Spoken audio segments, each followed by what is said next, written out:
Easy. There's been a lot of coverage recently about the awful shooting that's occurred in America, or well, two of them.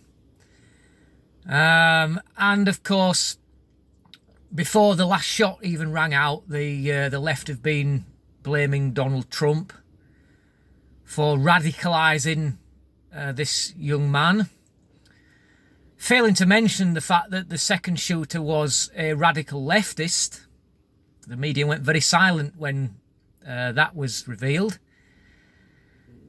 And I want to offer a little different take on this, because this is something that has not really been covered about this particular atrocity.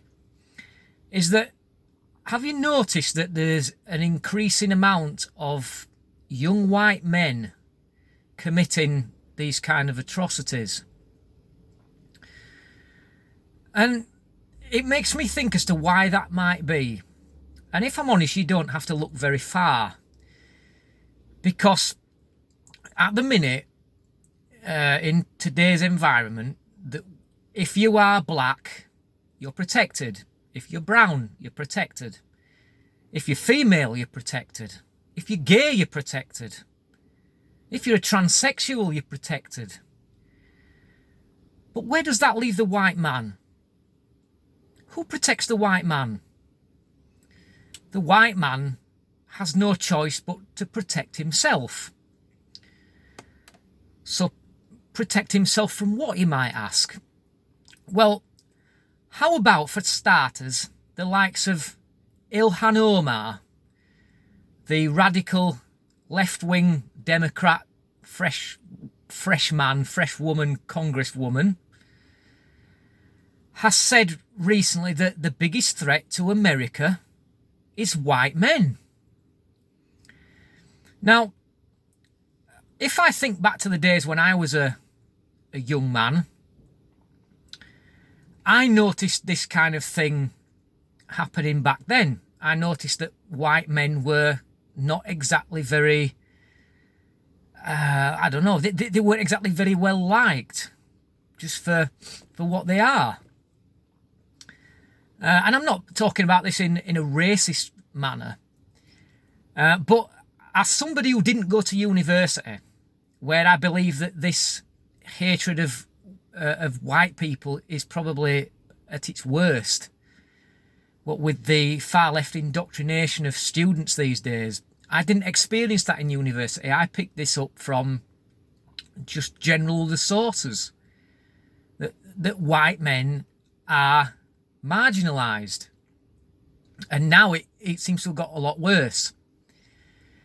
Now, this young man that did this, obviously, that he did have, probably did have mental health issues. That the very fact that if he did felt marginalised, which he probably did because it's been rammed down his throat all the time that white men are bad,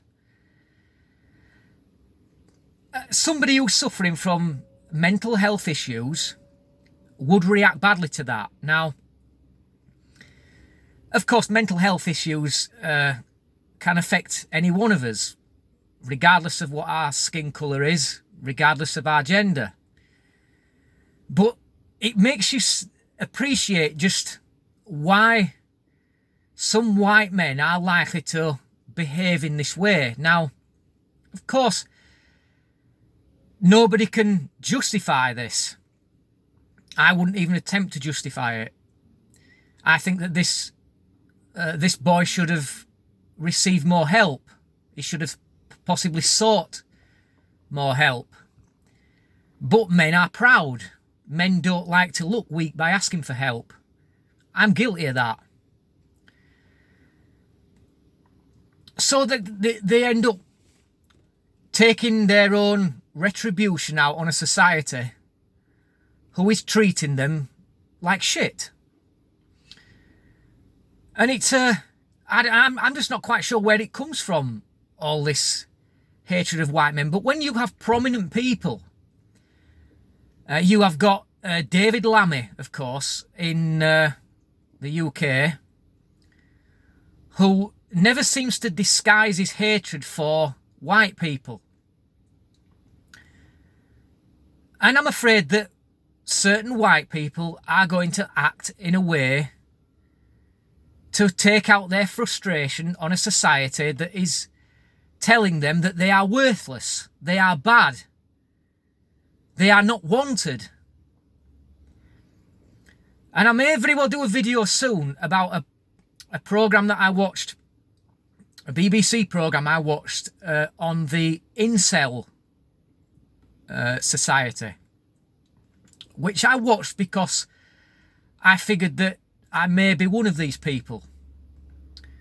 I'll get around to that later on another video. I was proved partially right and partially wrong with that. But having said I've grown up with this kind of thing, and of course I wouldn't dream of taking my frustration out on other people, individual people, in the way that this man did on innocent people. What you have to do is that you have to do it politically. And you have to do it in a civil way.